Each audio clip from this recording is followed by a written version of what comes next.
আমরা পশ্চিমবঙ্গের সাধারণ জনগণ এমনি তো আমরা দেখতেছি যে স্বাস্থ্য ব্যবস্থা আমাদের তো এমনিতেই তলানি, তার উপরে যে এখন যে এই ডাক্তারদের কর্মবিরতি অনুষ্ঠানের জন্য যে রাজ্যে এবং বিশেষ করে হসপিটালগুলোতে যে অবস্থা, এবং মমতা ব্যানার্জি যে কথাগুলি বললেন সেগুলো কি সত্য কথা না?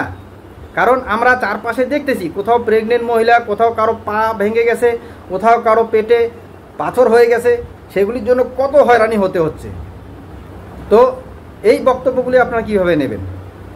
হ্যাঁ, আজকে হয়তো আপনারা আমার এই ভিডিওটা দেখে সত্যিই ভাবতেছেন বা ভাবতে বাধ্য হচ্ছেন যে আমি তো এসব নেগলিজেন্সির জন্যই ভিডিও বানাই, কিন্তু আজকে হঠাৎ আমি মমতা ব্যানার্জির কথা কেন বলতেছি? কারণ কোথাও না কোথাও এই কথাগুলির সাথে যারা সত্য থাকবে এবং অন্যায়ের বিরোধিতা করবে, তারা এই কথাগুলির সাথে কোথাও না কোথাও একমত হবে এবং হতেই হবে। কারণ ভুক্তভোগী হতে হচ্ছে সাধারণ জনগণকে, গরিব লোককে। তো এই জন্যে আমি এই ভিডিও সামনে আনলাম।